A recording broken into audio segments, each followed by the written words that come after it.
पुराने समय की बात है जब जमींदार हुआ करते थे। गांव में एक ऐसा ही बड़ा पैसे वाला इंसान था, करोड़ी लाल। उसके पास न सिर्फ उसके गांव के बल्कि आस-पास के गांव के लोग भी कर्ज ले रखा था। उसका काम था कर्ज देना और ब्याज वसूल करना। न दे पाने कुछ भी सामान गिरवी रखना या ले लेना। उसका मानना था कि वो सबके काम ही आ रहा है। उसका बेटा बल्कि उसके विपरीत था।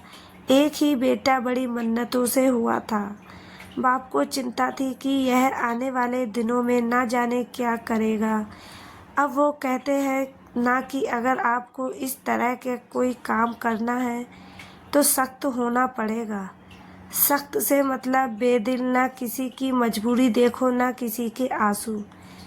बेटा ऐसा नहीं था, वो नर्म दिल इंसान था। एक सुबह करोड़ी लाल ने यह फैसला लिया कि अब धीरे धीरे बेटे को भी अपने धंधे के गुर सिखाने होंगे। उसने अपने यहाँ काम करने वाले से कहा कि ए हीरो, तू जा रहा है ना, उस बुढ़िया के पास जाते जाते इस धनी को भी ले जाना। मैंने उसका नाम धनी रखा है, लेकिन नाम रखने से कोई धनी नहीं बन गया। इसे कुछ सीखा और तू बाहर दूर रहना। इसे ही जाने देना और वसूली करने देना। हीरा उसे लेकर गया। ज़्यादा दूर नहीं था, लेकिन करीब 1 घंटा लगा उन्हें वहां जाने में। हीरा ने जैसे ही सेठ ने कहा वैसा ही किया। धनी को दूर से उस बुढ़िया का पता ठिकाना बता दिया।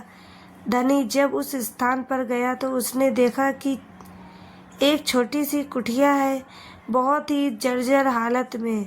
उसने मन ही मन विचार किया कि यहाँ से क्या वसूली करना है। उसने द्वार पर जाकर टूटे दरवाजे को खटखटाया।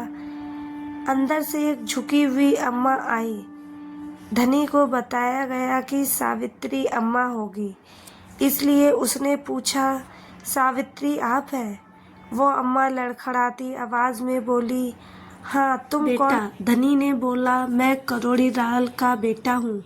धनी अम्मा सुनकर नाराज नहीं, खुश हुई। बोली, अच्छा अच्छा, तुम धनी हो?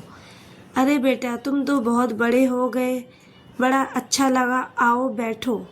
बड़ी दूर से आए हो, थक गए होगे। धनी को बैठाया और कहा कि रुको, मैं तुम्हारे लिए कुछ लाती हूँ।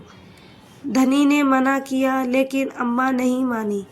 बोली कि नहीं, पहली बार आए हो, ऐसे कैसे? अम्मा ने अंदर जाकर बर्तन में देखा, थोड़ा सा दूध पड़ा था। उसने वही गर्म किया। इस दौरान वो धनी से बात करती रही। अम्मा ने बर्तन से गिलास में दूध निकाला। जैसे ही दूध निकाला, उसमें मक्खी गिर गई। अम्मा को दिखाई नहीं दी। अम्मा ने दूध ले जाकर धनी को दिया। धनी ने गिलास हाथ में लिया, देखा तो उसमें मक्खी थी। धनी ने बोला, अम्मा इसमें तो मक्खी गिर गई। धनी के ये बोलने पर अम्मा ने देखा और कहा कि बेटा, इस उम्र में दिखाई नहीं देता, तुम रुको, मैं दूसरा लाती हूँ। धनी ने फिर मना किया, लेकिन अम्मा नहीं मानी। कहा कि नहीं, रुको। अम्मा के पास अब कुछ नहीं था, उसे देने को अम्मा बाहर गई। सोचा कि आस पड़ोस से मांग कर ले आऊंगी, लेकिन किसी ने दरवाज़ा नहीं खोला। जो उसे देते थे वो घर नहीं थे। धनी यह सब देख रहा था। थोड़ी देर बाद अम्मा परेशान हालत में वापस आई। धनी ने कहा कि अम्मा मैं चलता हूँ, देर हो रही है। अम्मा ने कहा कि बेटा रुको, जिसके लिए आए हो वो तो लेते जाओ। अम्मा अंदर गई और एक चांदी का कड़ा लाई। धनी देख हैरान हुआ। अम्मा ने कहा कि बेटा बस यही है मेरे पास। पिताजी से कहना कि अम्मा इतना ही दे सकती है, मेरे बेटे की आखिरी निशानी है। लेकिन अब वो ही चला गया तो इसका क्या करूँगी? वैसे भी अब मैं कितना दिन जीऊँगी, तुम्हारे कुछ काम आ जाएगा। उसने कर्ज लिया था कि चलो कुछ अच्छी खेती हो जाएगी, लेकिन क्या पता था कि भगवान को कुछ और ही मंजूर था। सारा पैसा उसके इलाज में लग गया और वो भी नहीं बचा। तुम्हारे पिता ने मदद की, मैं उन्हें निराश नहीं करूँगी। जब भी कोई आता है मैं कुछ ना कुछ देती हूँ। अब तुम आए हो, अपना सा कुछ लगा, इसे ले लो। धनी कुछ देर सोचता रहा, उसकी आंखों में आंसू आ गए। फिर कहा कि अरे अम्मा, दूध में मक्खी नहीं थी, प्याज का छिलका था। उसने उस मक्खी को, जिसे वो प्याज का छिलका बता रहा था, निकाला और दूध पी गया। घर पहुंचकर जब करोड़ी लाल ने पूछा कि हीरा क्या बोला, लाया मेरा बेटा?